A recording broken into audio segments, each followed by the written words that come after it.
I just want the disclosure that I believe to be following Chilean politics, I believe I need to read the newspapers 2 times a day because everything is. No, I was saying, Cristobal, that to follow Chilean politics from here, you kind of need to be reading the newspapers 2 times a day just to catch up because everything's going super quickly.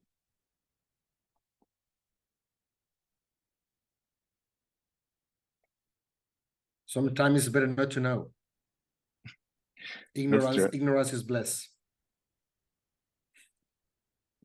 At least if you want to keep sanity. But you know that countries surrounding us, they say that our politics is boring. And theirs is fun. Argentinians, Peruvians.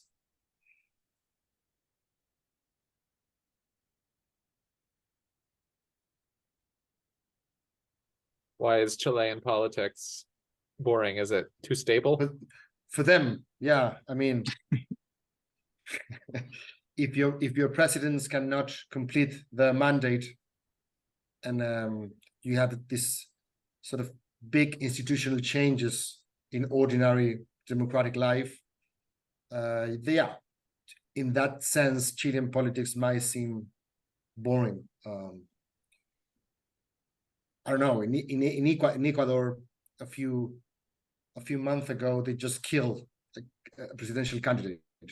That kind of things make Chilean politics pale in comparison. Yeah, that was pretty dramatic. Yeah, that's pretty much the word, isn't it?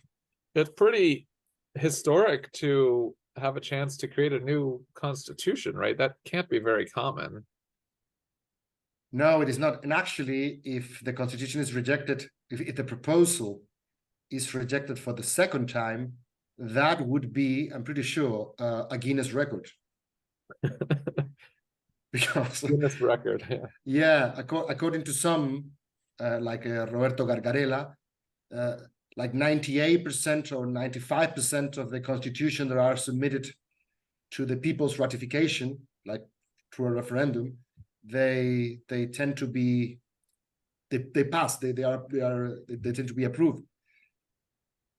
So the first attempt was already rare, but a second attempt with the second rejection, that would be Guinness record. Not sure that's the record you want, but it's a record. Depending on your criteria. Depending on your threshold for approval. I mean,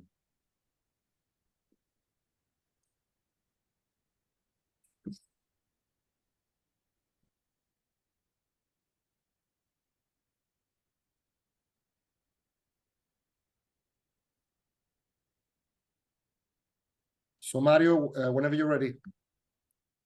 Okay, I believe we can start, and if there's people coming up later, we can rewrap a little bit. Welcome everybody. My name is Mario Pino. I'm Chilean. I work as staff member in the Center for Latin American Studies at UChicago. Turns to be that I'm also a Chilean lawyer, so you may expect some legal comments upon politics. I also wanted to introduce Cristobal Belolio. Most of you know him, but for the ones that don't know him, he's associate professor in the Escuela de Gobierno at Universidad Adolfo Ibáñez. And Cristobal, if I can say, is one of the lenient opinion leaders in Chile, so it's a pleasure to have him here. Just to start, probably, we would like to do a super quick introduction of ourselves. So if you can start just saying your name and where are you coming from, and after that, Cristobal will start with some notes on Chilean politics right now and how it seems to be that there's like a democratic erosion process going on there.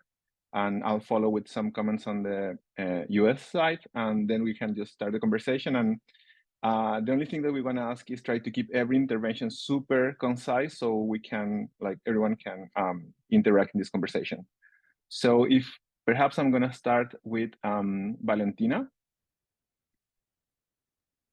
Hi, can you hear me? Well, my name is Valentina. I am from Chile. I study in the University Adolfo Ibáñez, and I am studying to be a journalist. So, talking about the democracies and the crisis of the democracies, it's very important for me and for my formation. And I think it's very interesting to be here. Thank you. If anyone wants to introduce something in Spanish, it's also fine. So just let's go ahead. Raghav, correct me if I pronounce your name correctly.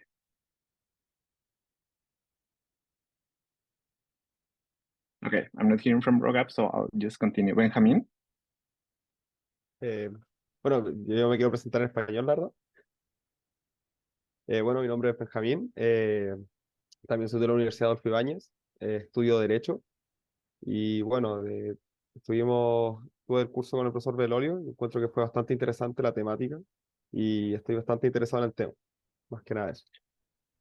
Okay, so Benjamin is also he's a law student at Universidad Adolfo Ibáñez and former student from Professor Belolio. Fernanda? Yeah, my name is Fernanda. I'm a fourth year law student from Universidad Adolfo Ibáñez, and as well as Benjamin, and I'm a former classmate and student of Professor Belolio. That's perfect. Marco? Hi, my name is Marco Bravo. I am an economist. Last year I studied a master of political philosophy and ethics, and I am the assistant teacher of Cristobal. Great. And also I want give Kevin and Laura the opportunity to introduce themselves. So Kevin? Sure. Thanks, Mario. I'm Kevin Kromesh. I'm at the Chicago Center on Democracy at the University of Chicago. We're a center that's basically a hub for all things related to democracy at the university. So we host research projects, we organize events of all different types, small things like this, conferences, workshops, panels, and we also have a curriculum at the University of Chicago. So we have a minor in democracy studies, and part of the general education requirements, students have to take a social sciences sequence of 3 courses. So we have a democracy focused sequence. So I'm just really glad to be here with you all and to learn about Chile, which I do not know a ton about. Thank you, Kevin. Laura? Hi, I'm Laura. I also work at the Chicago Center on Democracy at the University of Chicago, and I actually graduated from the University of Chicago as an undergraduate earlier this year, and I majored in sociology. So yeah, I am also very interested in Chile. My family's from Argentina, so I know a little bit about Latin American politics, but not specifically on Chile, so I would love to learn more. Thank you, Laura. And just the last 2 people, so Blanca. Hola, mi nombre es Blanca Moon. Yo también trabajo junto a Cristóbal en la Escuela de Gobierno de la Universidad Adolfo Ibáñez. Estaba muy interesada en conocer esta experiencia de intercambio entre las 2 universidades y por eso estoy acá. Así que más bien mi participación es como oyente. Thank you very much. And Sheila? I'm going to wait for a bit. Okay. Disculpe.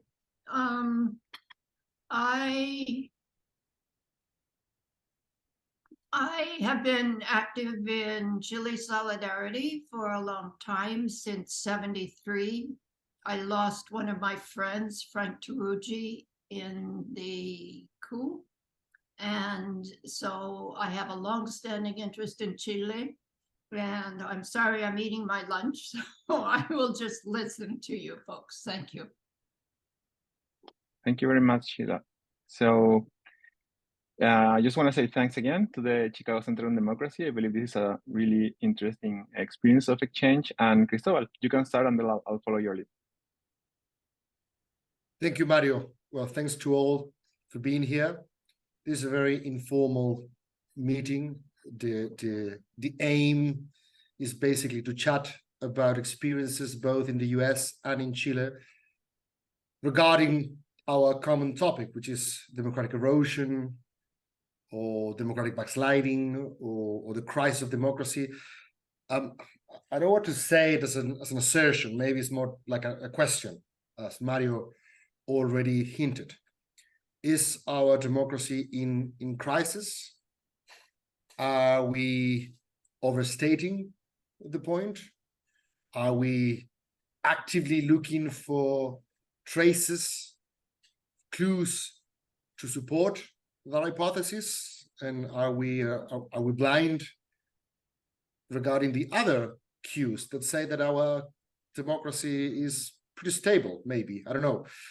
Chileans are very hard on their democracy, but if you compare our political system with the region, with Laura was talking about Argentina or other countries such as Peru, Bolivia, Ecuador, even Brazil, you may say in perspective that our democracy is pretty solid.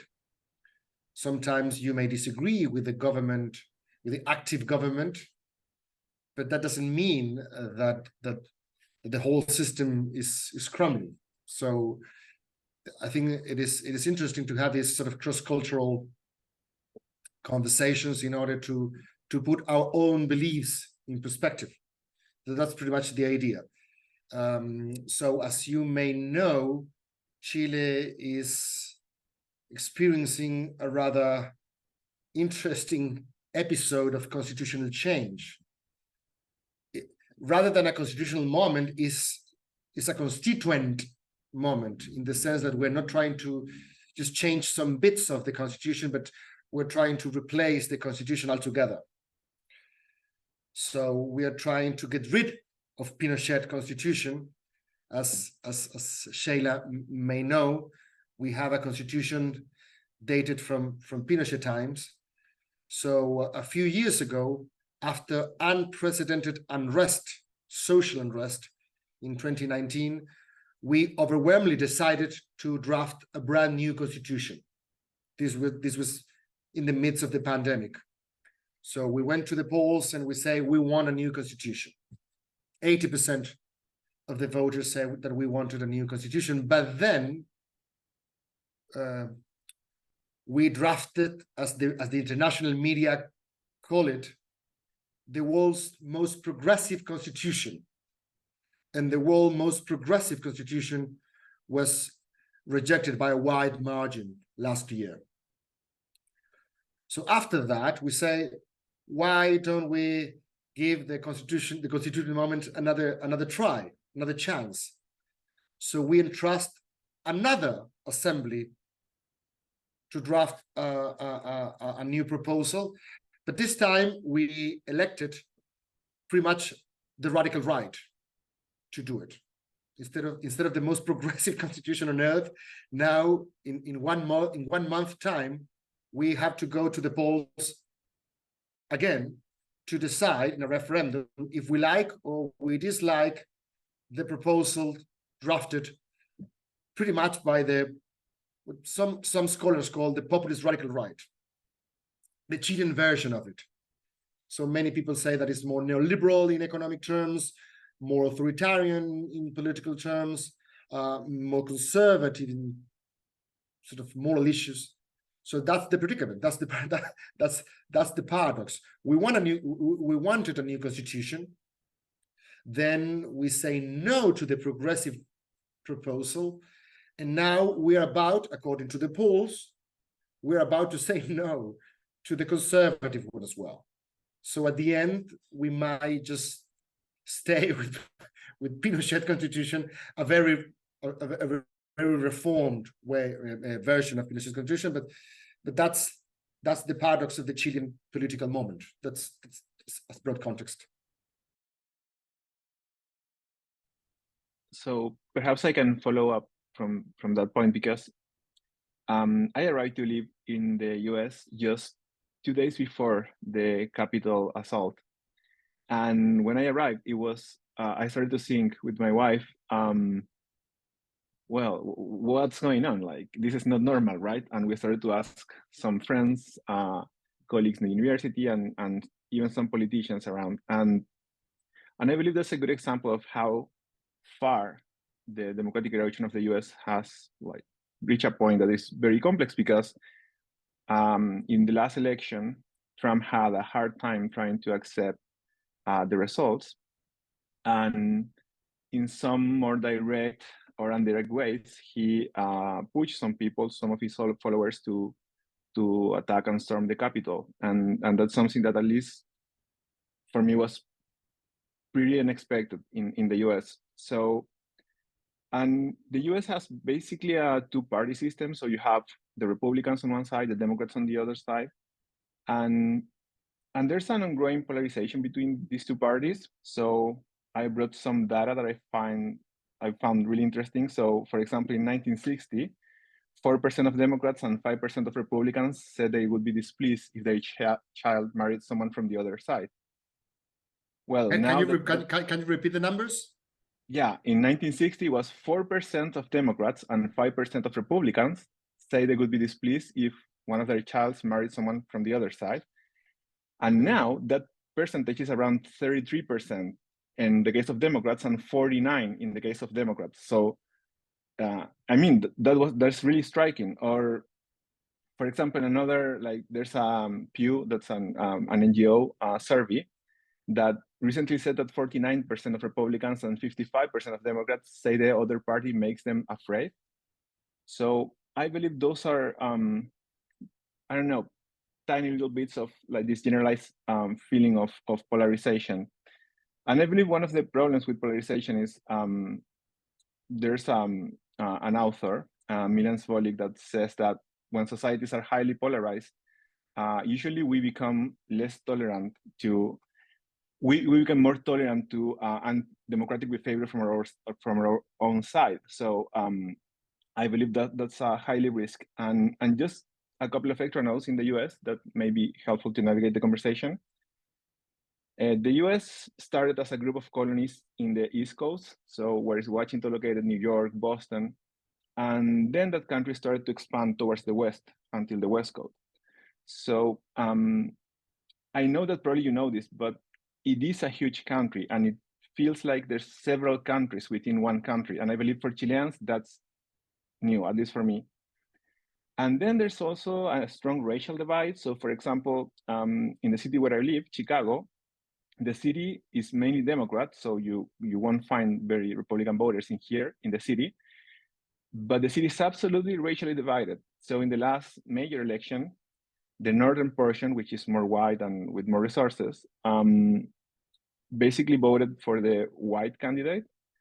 Then the west side of the city voted for the Latino candidate because most of the Latinx community lives in that portion of the city. And the south side of Chicago, where the University of Chicago is located, is mainly Black. So almost all of them voted the Black candidate. So those are things we don't see in Chile, kind of like an absolutely 3/3 divided population in terms of race has the exact same correlation in terms of voting. So, and finally, I believe that as another element for context, and this is more like a personal opinion, but I believe that there's also this feeling from a core portion of the Republican Party was in some ways overtaken by Trump. So it's not really easy to navigate that political party if you don't have Trump on your side. But there's this general feeling of Republicans feeling threatened by immigrants, by Democrats, and more so and so you have the rural population mainly voting for Trump, and the people in big cities is voting for Democrats.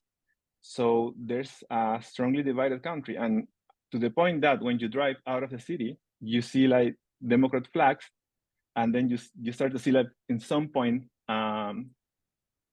some flags like saying "Make America Great Again," or even the Confederate flags, which were from the portion of the southern states during the Civil War that were in favor of keeping slavery. So those are some elements of context, but really I wanted to listen to your comments, questions, and then we can start to discuss.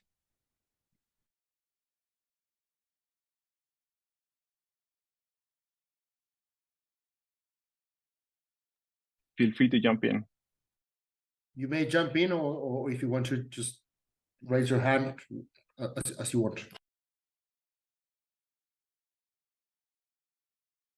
Fernanda. I feel like it's very interesting what you just said about the division within a same city. And although I don't think that happens in Chile, I do think that we're going towards that division regarding conservative or liberal parties, kind of. But I think more than a racial matter, it's like economic. And although you cannot see flags or whatever, it is kind of obvious that both sides separate, because if you think of the elite class, they are a Catholic, white men, businessman, blonde, and that is like what makes the separation of both classes.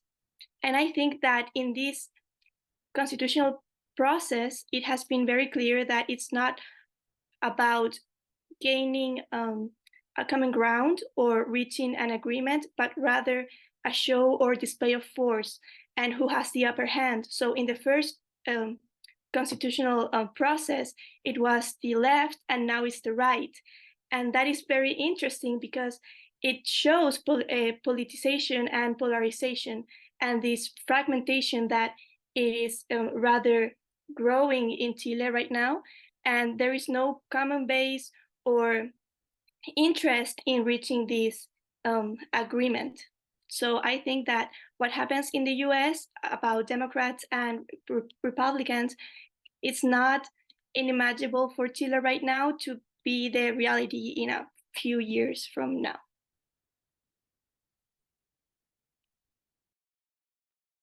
That's great. Who's jumping in?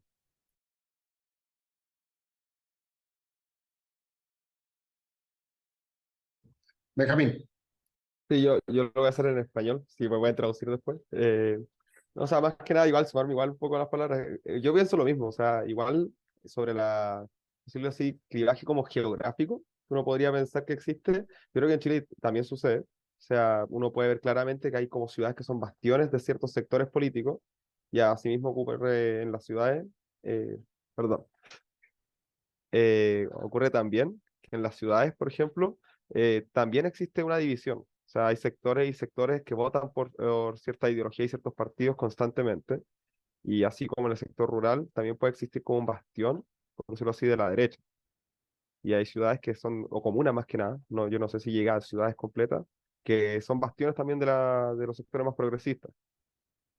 Y respecto a la constitución, el proceso constitucional, o sea, yo sinceramente siento que igual un poco ha bajado el clima polarizado. En el primer proceso fue bastante polarizado, pero ahora el proceso en general siento que ha perdido como relevancia a nivel de opinión o discusión en la plaza pública, por decirlo así, en el sentido de que cambió la perspectiva. Yo creo que la situación económica y social de Chile ya no nos permite tener una mirada que impulsó el proyecto inicial. O sea, el primer proceso tenía un impulso de pensar el país a futuro y actualmente con, bueno, una economía bastante tambaleante, nos hace, y yo creo que ahí está un peligro, y el principal peligro que tiene actual nuestra democracia, que es que las quejas actuales son del presente. Es decir, la inflación, la delincuencia, la inmigración, como se ve todos los días acá, hace que la gente tal vez desvíe sus votos y su atención a candidatos que les propongan soluciones rápidas. Y eso puede llevar yo creo que a una verdadera crisis de la democracia en nuestro país.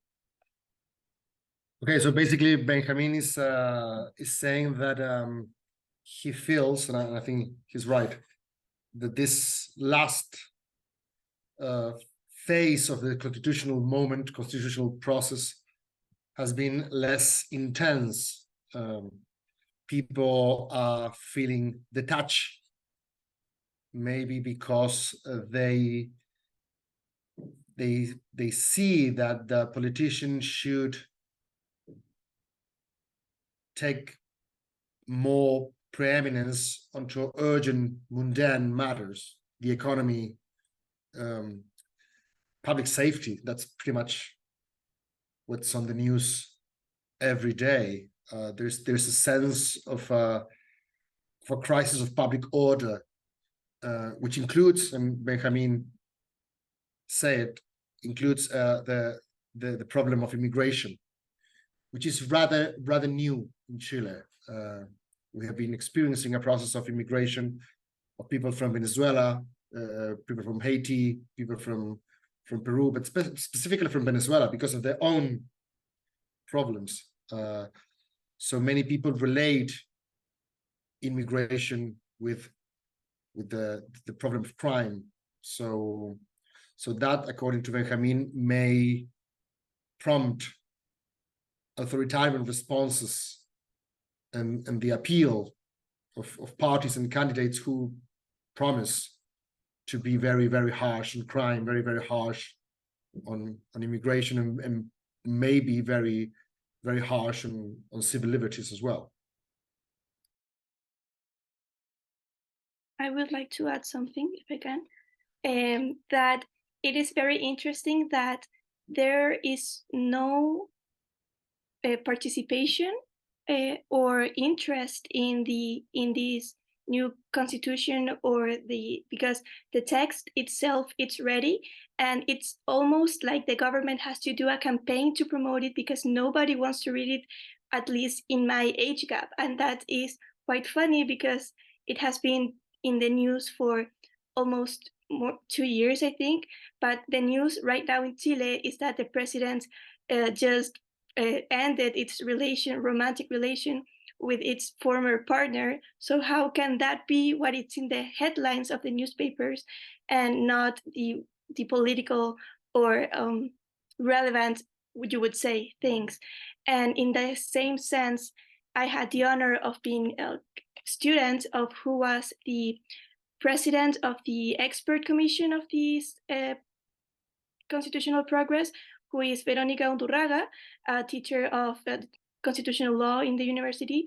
And she said that she's going to vote against this proposal because she thinks that, and I just listened to the podcast of Professor and my other professor, because actually this constitution or the proposal brings to Chile matters that are not relevant in Chile right now, but rather in the states, such as, for example, homeschooling and these kind of matters that are not quite relevant to the Chilean population, as Benjamin said. So that, I think, it's quite interesting to analyze, because although there is a lot of demands, as was seen in the estallido social, I think that Chileans prefer the institutionalized way rather than thinking to another way of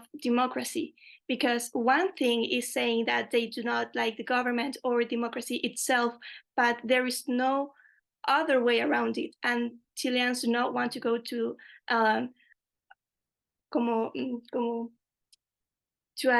back to a military regime or anything like that. So although they can disagree, they like the way it is now, because if we think about the actual the nowadays president, he plays by the rules of the games, I think, at least, and that keeps the people content.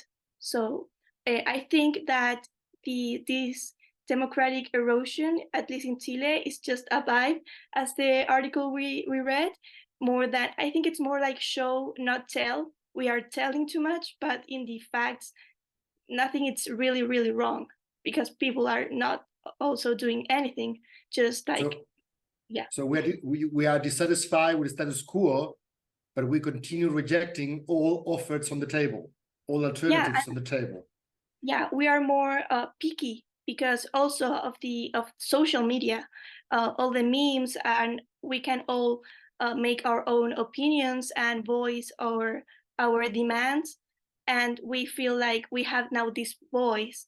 But I think it's things that have been happening in all of the course of history, so I don't really think that there is a democratic crisis in Chile. I would like to pose a question, and and perhaps Cristobal or anyone else could follow up. But my feeling, starting from what Fernanda said,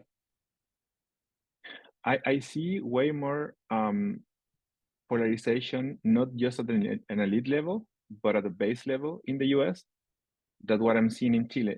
My feelings in Chile, the elite is in some ways polarized. So you have political party leaders polarized.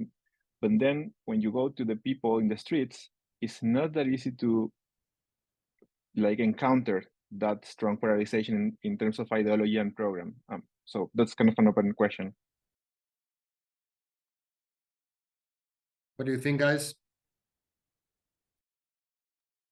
I think it's probably, sorry, Valentina. I think it's Valentina. probably Go. similar in the United States. You know, things seem really heated when you follow activists on Twitter, or, you know, you listen to AOC in Congress or whatever it is.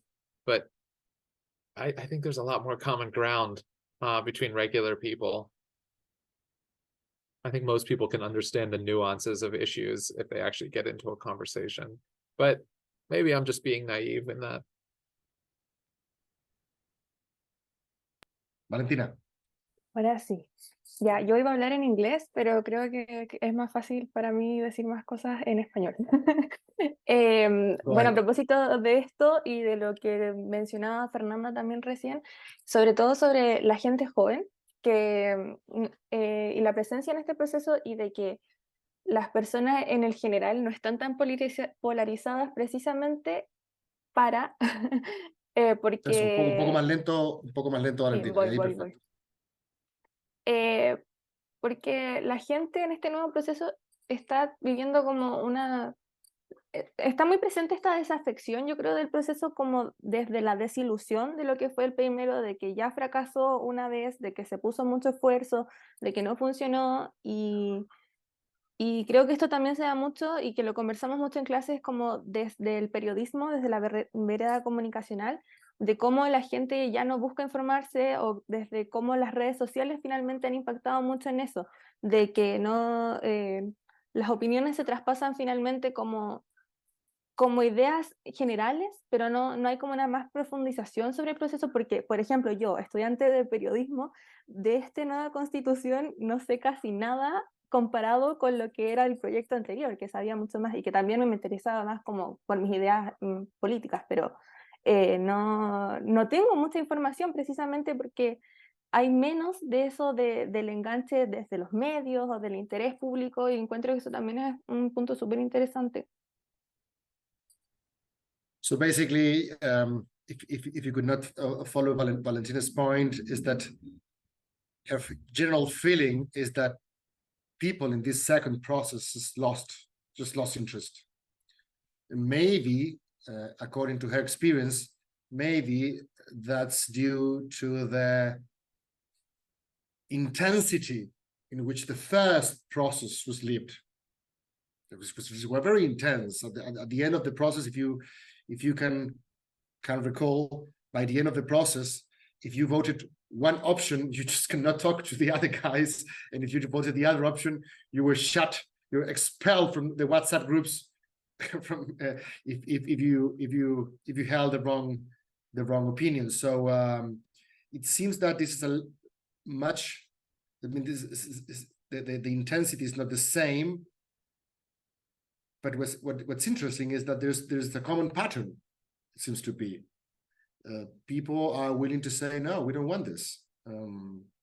Why is that? So many people thought that the idea, so that the recipe for success for this second process was to make it less dramatic, was to make it boring on purpose. Because if it was boring, people will say, well, nobody's fighting, we're going to say yes, we're going to approve. But at the end, numbers show that at this point, the rejection option is on top by 15 points, which is pretty much the same 15 points that the reject option had 1 month prior to the referendum last year. So it seems that a very intense political process of political socialization, basically, and a very boring, disaffected process as this one, at the end, they're showing pretty much the same results. That's interesting. I mean, you can see similar patterns, which is paradoxical, being the first process ruled by the left and the second process ruled by the right. And maybe it's because, as Fernando was saying, in both cases, it has been about a display of force. I like how you put it, showing a force, something like that, instead of finding common ground. Marco. Sí, yo creo que otro punto importante que deberían saber es, o sea, nuestros compañeros de Estados Unidos es la composición de estos nuevos votantes, dado que antes en Chile el voto era voluntario, al menos la última década, y hoy en día en las últimas dos elecciones, en estos últimos dos procesos de voto constitucional, han sido obligatorios. Entonces ahí puede también haber un cambio que también puede ser relevante para la discusión. That's a very good point. So basically, the first process, the process that was ruled by the political left, was all with voluntary vote. So we decided to draft a brand new constitution with voluntary vote. We elected the first very progressive assembly with voluntary vote. But now this second process, the more conservative one, if you want, has been with mandatory vote. So that's a question for political scientists. Does this mean that the left is better at mobilize voters in a voluntary scheme? And if you are obligated, if you are coerced to vote, then you can see that the true nature, the true ideological nature of the country is conservative. So that's a question. So we have Laura and Fernanda. Mine is more of a quick question. So I know in Argentina, I think either now or before, it was also mandatory to vote.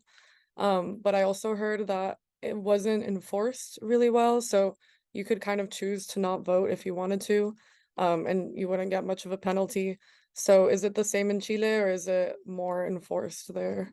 And would that like change the outcome as well? I can go with this one because I'm actually working, and Kevin knows this, I'm working with one of the researchers at the Center on Democracy and Compulsory Voting. So it's very surprising. First of all, Chile had, since our return to democracy in 1990 to 2010, if I'm not mistaken, a compulsory voting system. And it worked kind of good, so we have kind of high turnouts for what's the international standards. And then we have another decade of, little bit more than a decade of non-mandatory and non-compulsory voting. But the problem now is when we had that system of compulsory voting in the past, you need to register into the server, which is the electoral service, public service. So the total amount of people was not equal to the potential amount of people that were in condition to vote, above 18 years old or whatever. But now, this new compulsory voting system, you're automatically registered to vote when you turn 18. So, and I'm not going to speak about behavioral effects of that. We can discuss that, but I just want to point out that from the, like seeing this from the side of enforcement, we conducted recently, we scraped the data of 5 or 6 juzgados de policía local, and we found that the rate of enforcement is no more than 3 to 4%. And there's no other extra empirical information on the enforcement level in Chile right now. So obviously there's an effect that you believe that you will be punished and the fines could be relatively high, but in terms of like empirical data, it's not a really good enforcement system. Indeed, Mario, in Argentina, I went to the first round a few weeks ago, and the ballotage is this Sunday. So in Argentina, they actually have a mandatory vote system, but the penalty, the enforcement is so low that you may actually say, you know what, I take my chances. Actually, I did not vote in the referendum last year that was mandatory. I didn't vote because I was in London. Nobody has come to my place to ask me to pay a fine so. But you have a very good question, Laura. If you have a mandatory vote, and you feel this sort of cultural thing that you have to vote, that you should vote, regardless of the amount of the fine. But other people say if you have a very low possibility of enforcement, it actually operates in practice as sort of voluntary. Fernanda, but in Chile the change has been notorious. I mean, with voluntary vote, we were celebrating that the turnout of the referendum that in which Chilean decided to draft a brand new constitution was 50% of the population. And we were excellent. I mean, we were happy of 50% of the people going voluntary to say we want a new constitution. And the last referendum in which we decided that we didn't want this one, we didn't want this proposal because it was too progressive, it was 80%, more than 80% of turnout with mandatory votes. So it seems that Chile actually, they believe that the threat was real. And Cristobal, if I add something super brief before going to Fernanda, I also believe that we can discuss how this operates in the US because there's some similarities, but in Chile, if you see the turnout when we had non-compulsory voting, the wealthy municipalities had super high turnouts, where in the popular places that wasn't happening. So it's interesting to see that there's also a class composition in terms of like who is now going to vote with compulsory voting. Yes, but at the same time, I think like, what does that really translates to? Because more people voting doesn't really mean more informed people voting or related exactly to the thing that you said about the classes.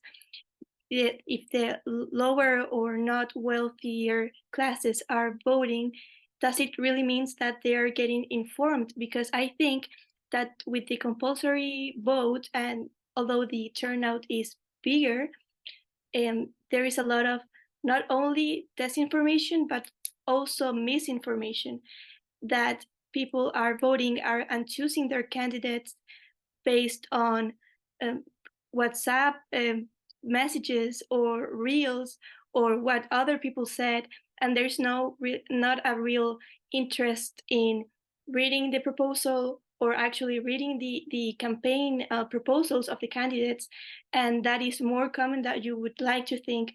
So I don't really would make the comparison of more votes to really interest in the campaign or the election itself, because I think like a big problem, not only in Chile or I think in the world, also you can see it in academic or in the universities politics, is the lack of representation, that people are not interested in politics in the way it used to be, or like I thought about politics when I was growing up, and there is just no interest in getting involved in the process or in the politics itself. It's really an academic space or more elitist, and you turn to vote to what your who you follow are voting. For example, in my case, maybe my professors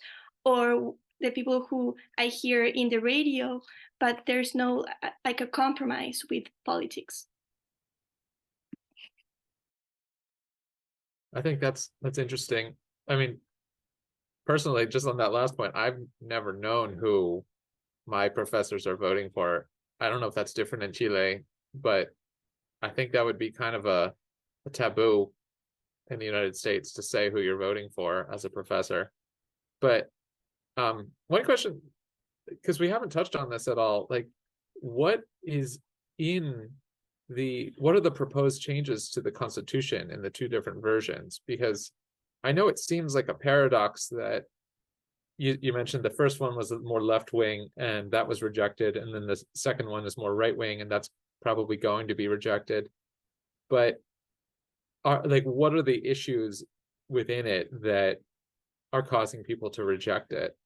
Like, because you see this here too, like politics keeps flipping back and forth from left to right, but I think a lot of times people are voting on specific issues. I mean, in the United States, the big ones I would say are like abortion, immigration, and whatever people believe they're going to be doing for the economy. So I'd just be curious how the new constitutional drafts are different.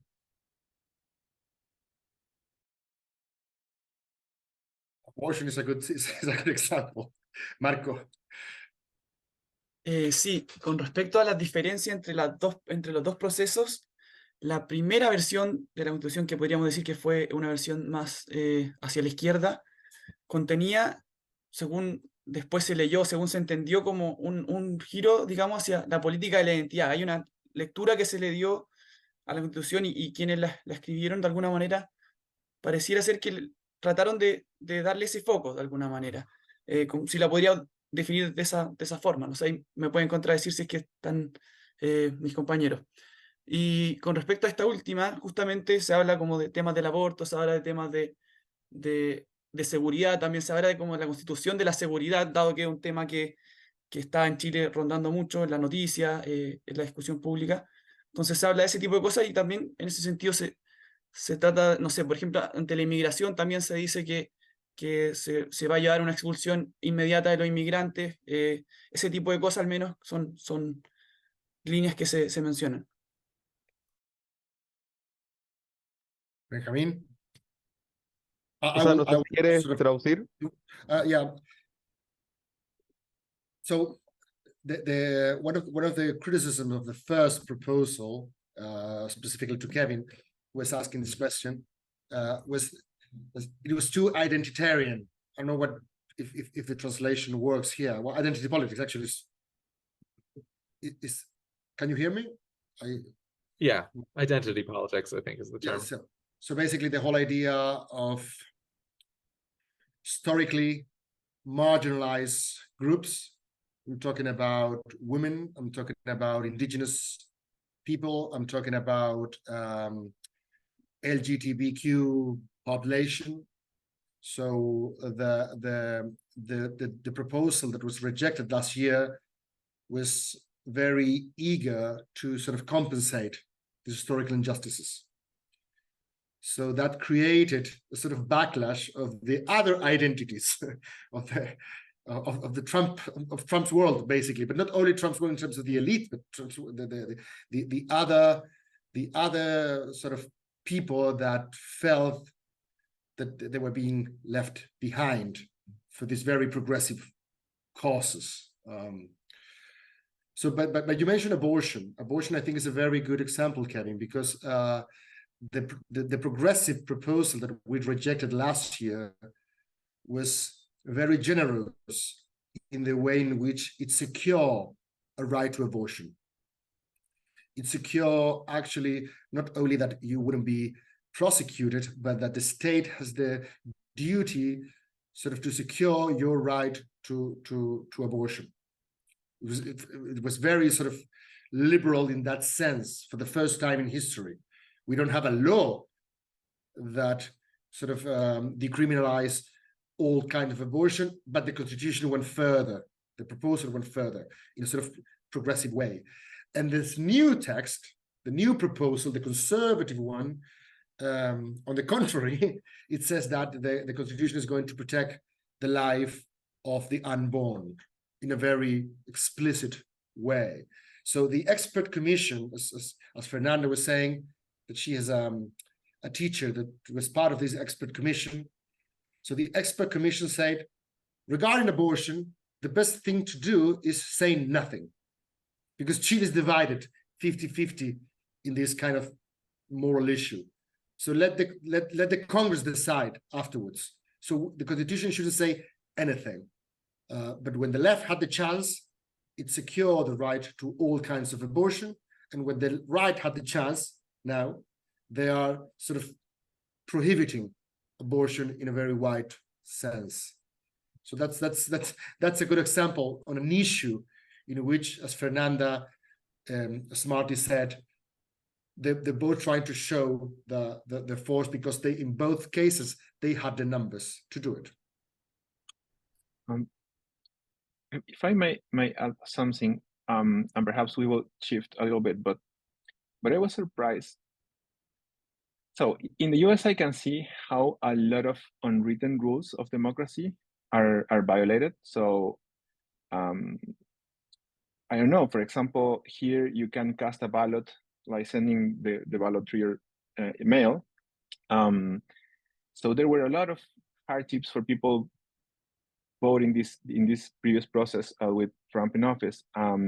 Also, some process of counting the votes were not stopped, but like he made things complicated in some states. So, and that's kind of, there's obviously legal provisions that prevent that from happening, but also there's some unwritten rules that you won't do those type of things. And this is again an open question, but I see in Chile some early, if we can call it like that, signs of that type of democratic erosion. First, I work in the Senate for some time in Chile as a legislative director of one of the senators, and it was really interesting to see the change in constitutional accusations when you wanna you have the legal right as a, if you have certain group of members of the parliament, you can accuse one of the ministers of different things, and they can be removed from office. But in the past, when I remember when I was 15 or 20 years old, like a constitutional accusation was serious, like it was something important, and now it's something that you're using almost every day. And also the fact that I believe there was no detachment from the day-to-day politics from both constitutional processes. So in the first one, we have Boric election, and basically what he wanted to do is basically in some ways an important portion of his program depended on the result of that first constitutional draft. And now there's also like the discussion of the constitution is in parallel with José Antonio Cast, the leader of Republicanos Party, project of being president of Chile. So I also see that there's something like the short-term politics in some ways is running the long-term politics, and I believe that's also perhaps an early, but it is a sign of erosion, democratic erosion.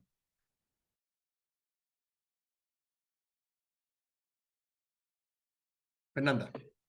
Yes, and on that last point, it's very interesting because the question arises on what would be more beneficial to Cast, whether the constitution changes or not, because if its own party it's running the process and then it fails, is it a win or a loss for Republicanos? And in that sense, I also think that regarding the accusation, one of the changes, as Kevin previously asked, is because there is like this conflict between the president and the parliament, because in the previous decades, I would say, the parliament often rejects the president acts, and there's like also this fight between the powers of the state. And the first proposal of the experts commission proposed a change, and that was rejected by the final proposal. So there is also like, it's not really righting the wrongs of the original and the current constitution, and the main focus was to make a constitution that was based on a social government or state that grants a bill of rights or give rights to also the like has like a welfare state, Yeah. Medio ambiente, ¿cómo se dice?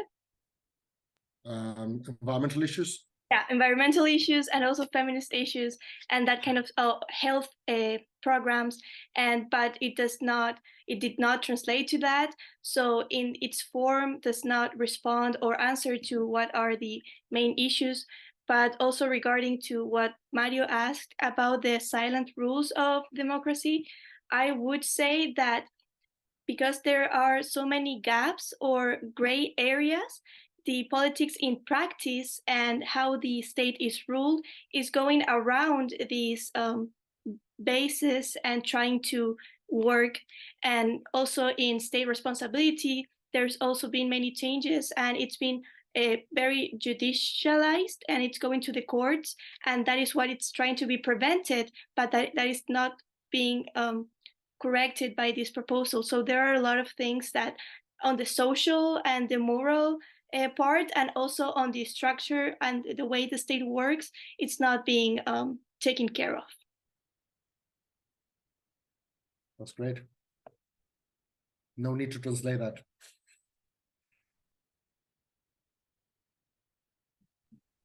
Perhaps I can go with a little bit of judiciary politics, or more than that, the issues we have in the US with the Supreme Court.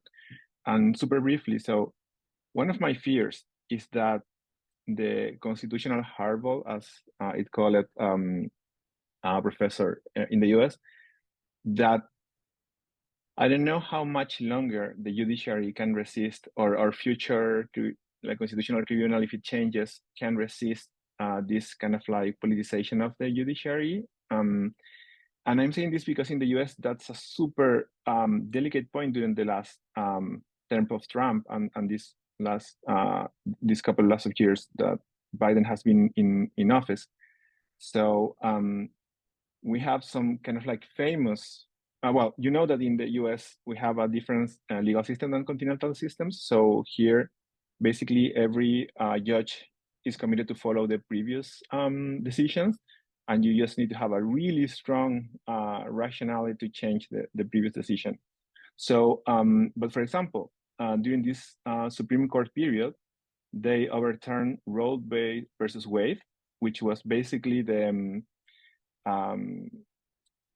that decision many years ago, half a century ago, was the one that eliminated the constitutional. So now we eliminated the constitutional right to abortion, and that's very delicate. And also there are other decisions that are complex. For example, there was a shooting in Texas some time ago, a big one. But just weeks ago, the court issued a super broad and worded opinion about the freedom of carrying guns and how should you not regulate that much. Also, there are cases of environmental issues where they are restricting the Environmental Protection Agency provisions. There are also other cases about like religious issues. So it seems to be that now with this Supreme Court, the state and the religion is getting closer rather than keeping them separate. So I believe there's something also going on there in terms of like how the Supreme Court is working here. And I believe in Chile is still not that case, but I believe we can be moving toward that direction.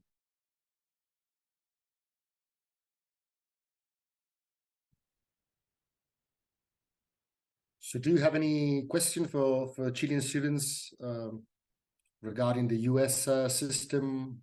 Or about what Mario said regarding the court, I think it is a problem that it's being also politicized, the judgments and what reaches the court, because what happens in Chile is that, well, I think you know that there are like this pyramid of courts and tribunals, whereas the Supreme Court should be the exceptional court where non-ordinary cases only gets there to the point, because there are the most, I mean, you have to have an extreme case. And what happens in Chile is that it has become like a third instance rather than a Supreme Court. And there are a lot of cases regarding pensions and family issues that gets to the Supreme Court, which should not be like that. So there is a need to further establish what are the things that get there and how is programmed the system of the judicial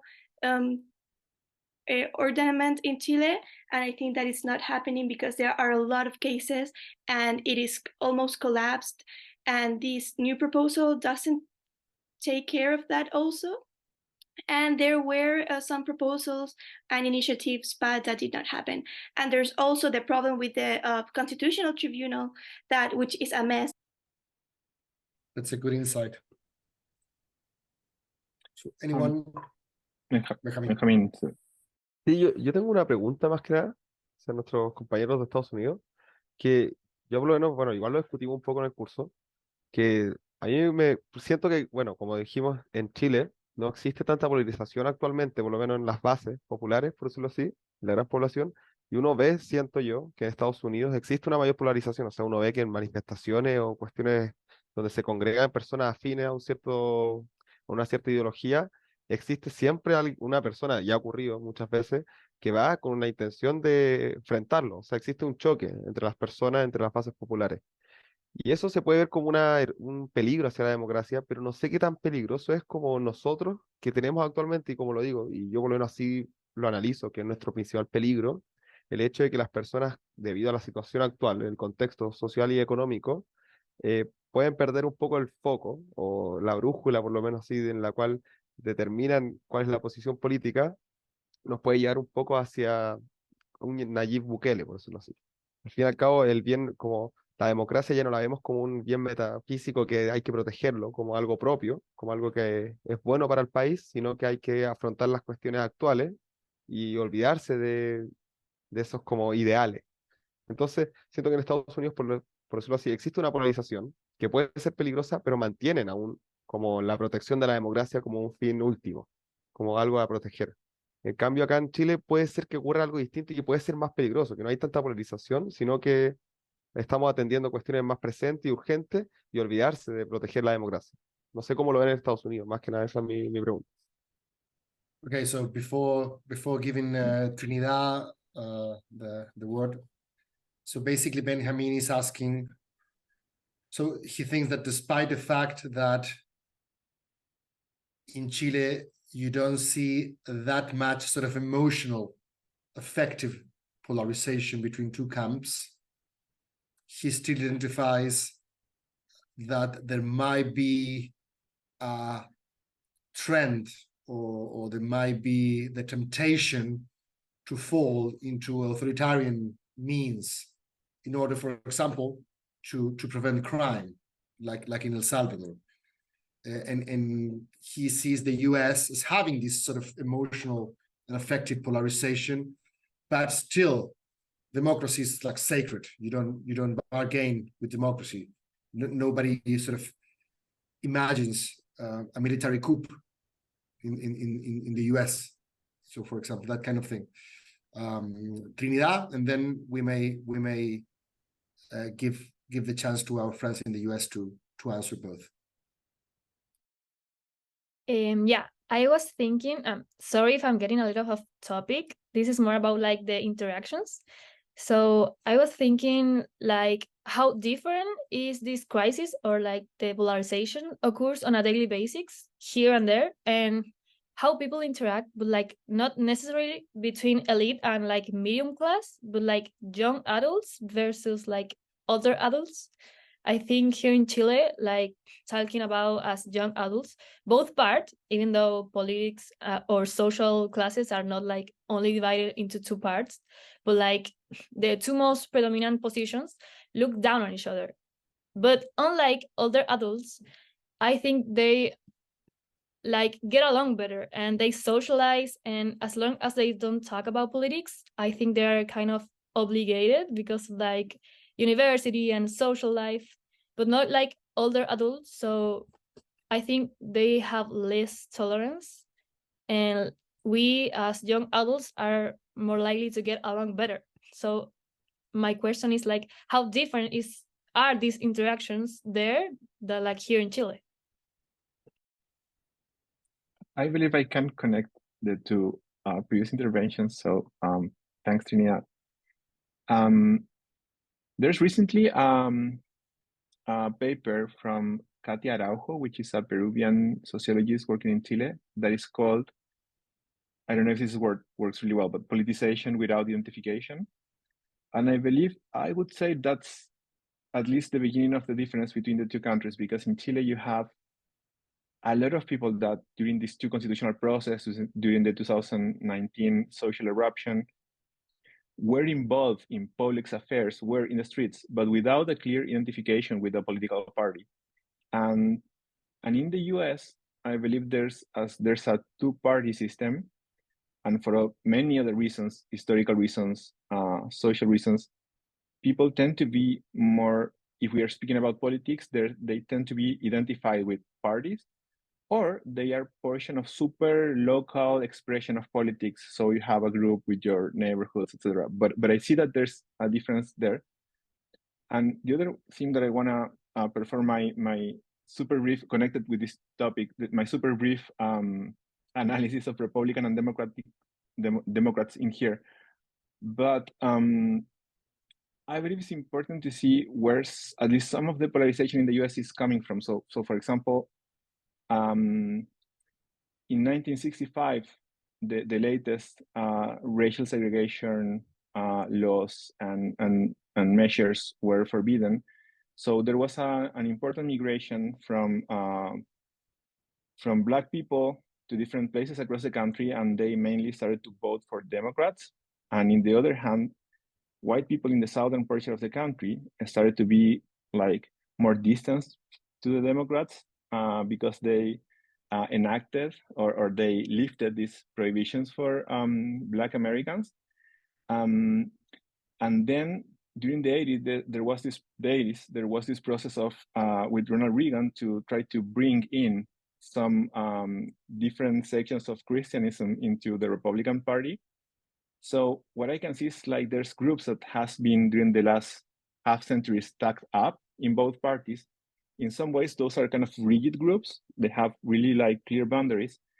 So you can see more or less what are the most committed constituencies of both parties.